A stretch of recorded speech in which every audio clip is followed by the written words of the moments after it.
제71화 피난 행렬 제1장 장비는 앞을 가로막는 조조군을 닥치는 대로 쳐 죽였다. 허저가 나가 맞붙었으나 싸울 뜻이 없어 그저 몇 합 대적하는 체하다 기회를 엿보아 길을 열고 달아났다. 장비는 그를 뒤쫓았으나 중간에 유비와 제갈량을 만나는 바람에 함께 강둑을 따라 상류로 올라갔다. 그곳에는 유봉과 미방이 이미 배와 뗏목을 준비해 놓고 있었다. 모두 번성으로 간다. 유비가 외치자 그곳에 모여든 장수들과 병사들이 일제히 배와 뗏목을 타고 백하를 건넜다. 모두 건너자 제갈량이 병사들에게 영을 내렸다. 타고 온 배와 뗏목들을 모두 불사르라. 적군의 추격수단을 없애기 위한 조치였다. 이후 일행은 모두 번성으로 향했다. 한편 패잔병을 수습한 조이는 신야성으로 들어가 주둔하면서 조홍을 보내 조조에게 패잔 경위를 상세히 알리도록 했다. 뭐야? 시골뜨기 제갈량이 어찌 감히 이럴 수 있단 말이냐? 크게 노한 조조는 삼군을 재촉하여 신야성으로 향했다. 온 산과 들을 뒤덮으며 신야성으로 몰려간 조조군은 성 밖에 군영을 세웠다. 조조는 군사들에게 산을 뒤져 유비의 매복군이 있는가를 살펴보게 한 다음 군사가 강을 걸어서 건널 수 있도록 백하를 흙으로 메우게 했다. 마침내 강을 메우는 작업이 완성되자 조조가 명했다. 전군을 8길로 나누어 일제히 번성을 공격하라. 그러자 책사 유협이 나서 말렸다. 공격을 중단하여 주십시오. 승상께선 양양에 처음 오셨으니 우선 민심부터 얻으셔야 합니다. 지금 유비가 신야성의 백성을 모두 데리고 번성으로 들어갔는데 만일 아군이 당장 진격한다면 두 현의 백성들이 모두 박살날 것입니다. 그러니 먼저 유비에게 사람을 보내 항복을 권하는 게 좋습니다. 유비가 항복하지 않아도 우리는 백성을 아끼는 마음을 보일 수 있는 것이고 만일 항복해온다면 형주 땅을 싸우지 않고 평정할 수 있는 것입니다. 듣고 보니 옳은 말이었다. 그렇군. 그럼 누구를 사자로 보내는 게 좋겠는가? 조조가 묻자 유협이 대답했다. 유비와 친분이 두터운 서서가 현재 군영 안에 있으니 그를 보내시는 게 좋을 것 같습니다. 그가 가면 다시 돌아오지 않을까 두렵구나. 돌아오지 않으면 사람들의 비웃음을 사게 됩니다. 그러니 승상께선 의심하지 마시고 보내십시오. 이에 조조는 서서를 불러들여 말했다. 나는 번성을 짓밟아버리고 싶지만 많은 백성의 목숨이 가여워 그리 못하겠으니 공이 가서 유비를 잘 설득하여 보게. 기꺼이 항복해온다면 죄를 용서하고 벼슬도 주겠지만 만일 고집을 피워 맞선다면 군사와 백성을 모두 죽이고 옥석을 가리지 않고 모두 불태워버리겠다고 전하게. 내가 공의 충성심을 알기 때문에 특별히 보내는 것이니 내 뜻을 저버리지 말게나. 서서는 조조의 명을 받고 떠났다. 번성에 이르니 유비와 제갈량이 반갑게 맞았다. 이렇게 다시 만나다니 이 안이 기쁜 일이오. 서서를 후당으로 데리고 간 유비는 눈물을 흘리기까지 했다. 세 사람이 회포를 풀고 난 뒤에 서서가 용건을 말했다. 조조가 저를 사군께 보내 항복을 권하게 한 것은 말하자면 거짓으로 민심을 얻으려는 속셈입니다. 지금 조조는 흙으로 백하를 메우고 군사를 8길로 나누어 진군시키려 하고 있습니다. 번성을 지키기는 어려울 것이니 속히 대책을 세우십시오. 그 말을 들은 유비는 서서의 마음이 여전히 자기에게 있음을 알고 그를 붙잡으려 했다. 그러자 서서는 고마워하면서 이렇게 말했다. 제가 돌아가지 않으면 사람들의 비웃음을 사게 될 것입니다. 저는 지금 노모가 돌아가시어 평생 하늘 품고 살아야 하니 비록 몸은 저쪽에 있지만 맹세코 저들을 위한 계책은 한 가지도 내놓지 않을 것입니다. 사군께선 와룡의 보좌를 받고 계신데 어찌 대업을 이루지 못할까 걱정이십니까? 저는 여기서 이만 작별을 구하겠습니다. 이에 유비는 더 이상 그를 붙들 수가 없었다. 신야성으로 돌아간 서서는 조조를 뵙고 말했다. 유비는 조금도 항복할 뜻이 없더군요. 이 말을 들은 조조는 크게 노하며 그날로 진군 명령을 내렸다. 제2장 서서가 돌아간 뒤 유비는 제갈량에게 방비책을 물었다. 어찌하면 좋겠소? 속히 번성을 버리고 양양성을 취하여 잠시 머물도록 하십시오. 이제까지 따라온 백성들을 어찌 버리고 간단 말이오? 사람을 시켜 백성들에게 두루 알려야 합니다. 따라가기를 원하는 사람은 같이 가고 원하지 않으면 두고 가십시오. 제갈량은 먼저 관으로 하여금 강가로 가서 배를 정돈하게 하고 손건과 간홍으로 하여금 성안 거리에서 소리 높여 외치게 했다. 이제 곧 조조군이 올 것이다. 외딴성은 오래 지킬 수 없으니 따르고 싶은 사람은 우리와 함께 강을 건너야 한다. 우리와 같이 가겠는가? 그러자 신야성과 번성의 백성들이 입을 모아 외쳤다. 예, 죽더라도 사군을 따라가겠습니다. 그리고는 그날로 짐을 꾸려 따라 나섰다. 살던 집을 버리고 가는 길이라 여기저기 통곡 소리가 들렸다. 늙은이는 부축하고 어린이는 이끌며 남자는 여자를 데리고 물이 콸콸 흐르는 강을 건너는데 양쪽 강가에서는 여전히 울부짖는 소리가 그치지 않았다. 이 광경을 배 위에서 보고 있던 유비는 몹시 애통해하며 말했다. 적이 원하는 것은 내 목숨이지 백성들이 아니다. 나 한 사람으로 말미암아 백성들이 이런 큰 곤경을 겪다니 내 살아서 무엇하겠느냐. 그리고는 강물로 뛰어들어 죽으려 하자 좌우에서 급히 달려들어 그를 제지했다. 이 말을 전해들은 백성들이 모두 통곡했다. 이윽고 배가 남쪽 기슭에 닿자 유비는 뒤를 돌아보았다. 아직 건너지 못한 백성들이 건너편 기슭에서 이쪽을 바라보며 울고 있었다.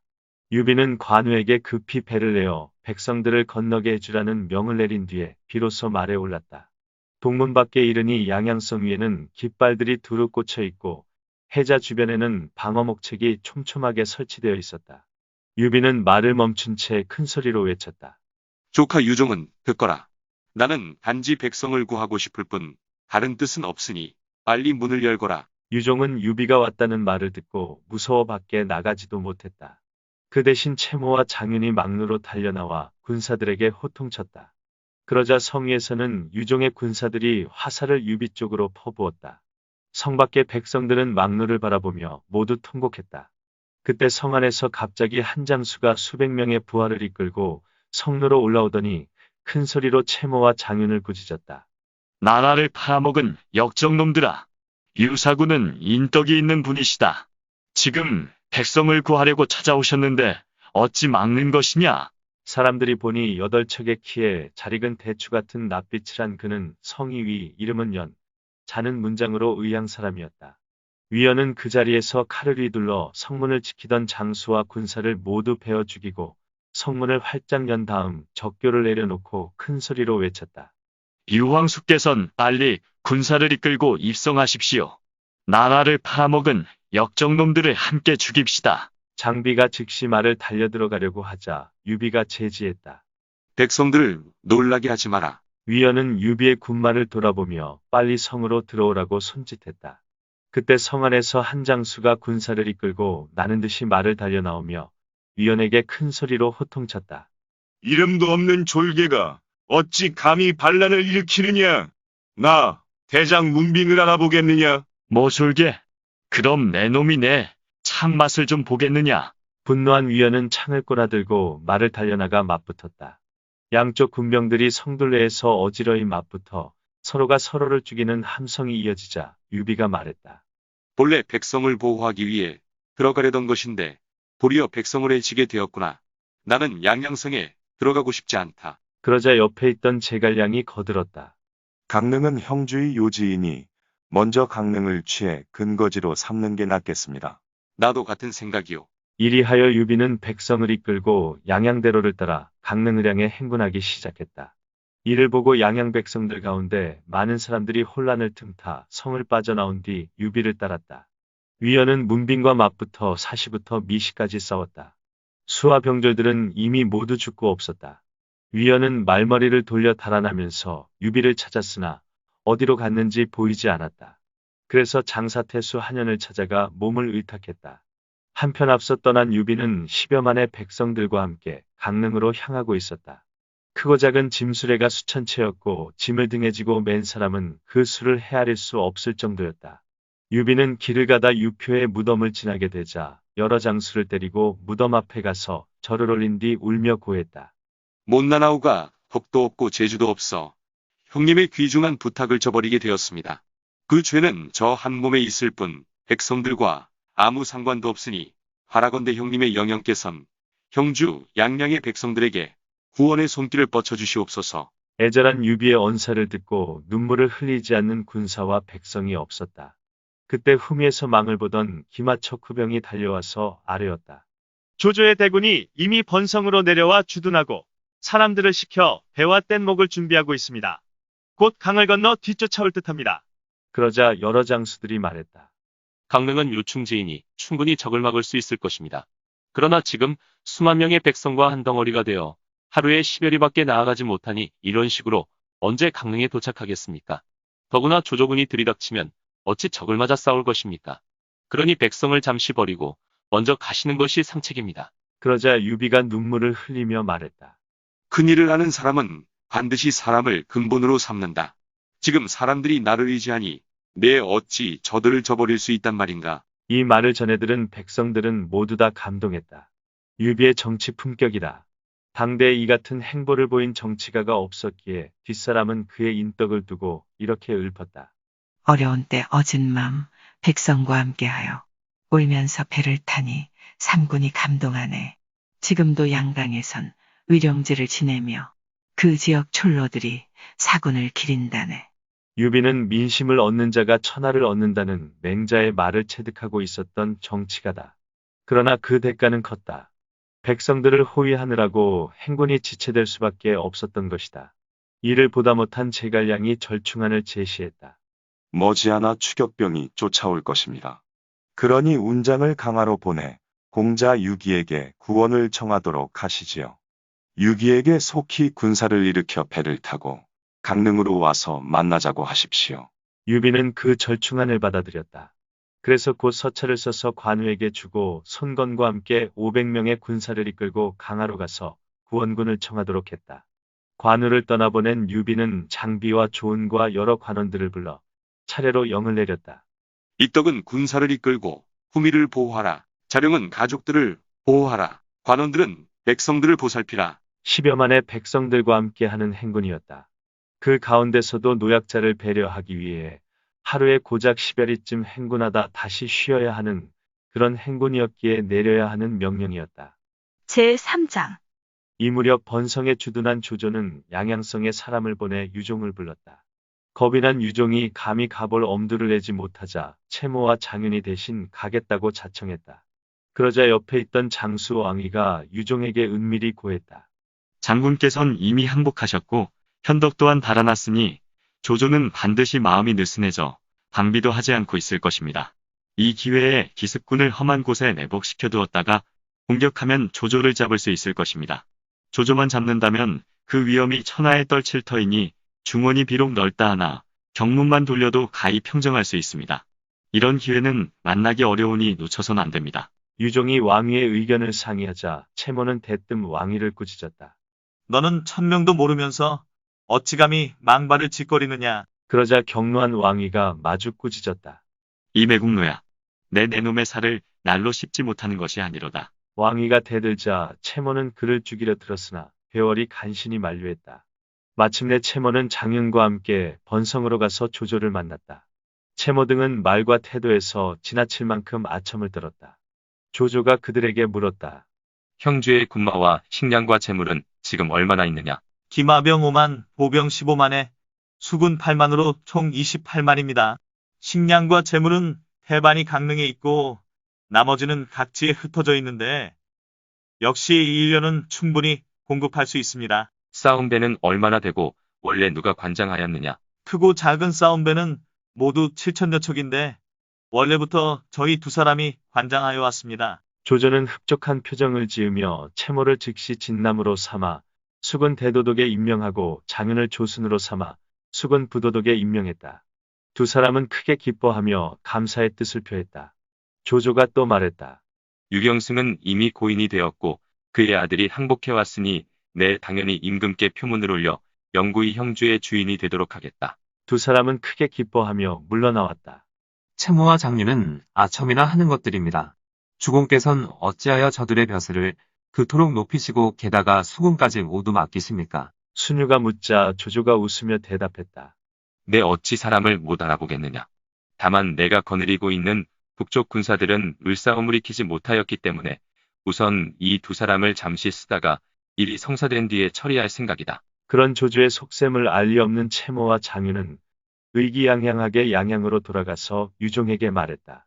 조승상께선 장군으로 하여금 형주, 양양을 영구히 다스릴 수 있도록 표문을 올리겠다고 약속하셨습니다. 유종은 대단히 기뻐했다. 이튿날 어머니 채부인과 함께 인수와 병부를 가지고 강을 건너 조조를 만나러 갔다. 조조는 좋은 말로 다독인 다음 즉시 군사를 이끌고 양양성 밖에 와서 주둔했다. 채모와 장유는 양양 백성들에게 향을 피우며 조조를 맞이하도록 했다. 조조는 좋은 말로 백성들을 위무했다. 그리고 성 안으로 들어가 부중에 자리 잡자 그 재주를 들어 알고 있는 책사 이도 괴월을 불러 위로하며 말했다. 나는 형주를 얻어 기쁜 것이 아니라 이도를 얻은 것이 기쁘오. 그리고는 괴월을 강릉태수로 삼아 번성후에 봉하고 부손과 왕찬 등을 모두 관내후로 삼았으며 유종을 청주자사로 삼아 즉시 떠나라고 일렀다. 명을 받은 유종은 크게 놀라면서 제안을 사양했다. 저는 벼슬을 하고 싶지 않습니다. 다만 부모의 향리를 지키고 싶사오니 그리해 주십시오. 그러자 조조가 말했다. 청주는 임금이 계신 허도에서 가까운 곳이다. 내 너를 조정해 벼슬에 나아가게 하는 것은 형주, 양양에 머물다가는 남들이 너를 해칠까 염려해서다. 유종은 제3 사양했으나 조조는 들어주지 않았다. 유종은 어머니 채부인과 함께 청주로 부임하는 수밖에 없었다. 그의 뒤에는 단지 옛 장수 왕위만 따랐을 뿐 나머지 관원들은 강허기까지만 전송하고 모두 돌아가 버렸다. 조조는 우금을 불러 당부했다. 너는 날랜 기마병을 이끌고 따라가 유종 모자를 죽여서 후환을 없애거라. 명을 받은 우금은 무리를 이끌고 쫓아가서 큰 소리로 외쳤다. 나는 승상의 명령을 받들어 너의 모자를 죽이러 왔으니 빨리 목을 바치거라. 속 좁은 아녀자의 선택이 가져온 비극적 결말이었다. 채부인은 유종을 껴안고 대성통곡했다. 우금은 군사들을 호통쳤다. 빨리 손쓰지 않고 뭘 하느냐? 분개한 왕위가 힘을 다해 마주 싸웠으나 끝내 군사들에게 피살되고 말았다. 군사들은 유종과 채부인을 한꺼번에 죽여버렸다. 우금이 돌아와 보고하자 조조는 후한상을 내렸다. 그리고 즉시 융중으로 사람을 보내 제갈량의 처자를 수색하게 했으나 어디로 갔는지 알 수가 없었다. 이를 예상한 제갈량이 미리 사람을 시켜 처자식을 삼강지방의 안전한 곳에 숨겨두었던 것이다. 조조는 이를 매우 애석해했다. 양양을 평정하고 나자 순유가 진언했다. 강릉은 형주의 요지라서 지세로 거둬들이는 양곡 등이 매우 많습니다. 만일 유비가 이곳을 점거한다면 그를 쉽게 뿌리 뽑기 어려울 것입니다. 조조가 말했다. 내 어찌 그걸 잊었겠느냐. 즉시 양양의 여러 장수들 가운데 한 사람을 뽑아 군사를 이끌고 길을 열려고 했다. 그런데 장수들 가운데 유독 문빙만이 눈에 띄지 않았다. 이에 조조가 사람을 보내 찾으니 그제서야 문빙이 나타났다. 조조가 문빙에게 물었다. 어찌하여 늦었는가? 남의 신하가 되어 그 주인을 위해 영토를 보전하지 못하였으니 실로 마음이 슬프고 부끄러워 일찍 찾아뵐 면목이 없었습니다. 말을 마치더니 흐느껴 울었다. 조조가 말했다. 참으로 충신이로다. 조조는 그에게 강하태수를 제수하고 관내후라는 자기를 내린 다음 군사를 이끌고 길을 열게 했다. 그때 척후병이 달려와서 보고했다. 유비는 백성들을 데리고 행군하기 때문에 하루에 10여리 밖에 가지 못하고 있습니다. 이 때문에 그들이 간 길을 계산하여 보니 단 300여리 밖에 안 됩니다. 그러냐? 조조는 각 부대에서 철갑 기마병 5천을 정선한 뒤 영을 내렸다. 너희들은 하루낮 하룻밤 동안 쉬지 말고 달려 유비를 따라잡으라. 나도 대군을 이끌고 뒤따르리라. 읽어주는 고품격 삼국지는 다음 화도 계속됩니다. 이번 이야기를 재미있게 읽으셨다면 좋아요와 구독을 눌러주세요. 그리고 작품을 해설하는 프롤로그도 꼭 읽어주세요.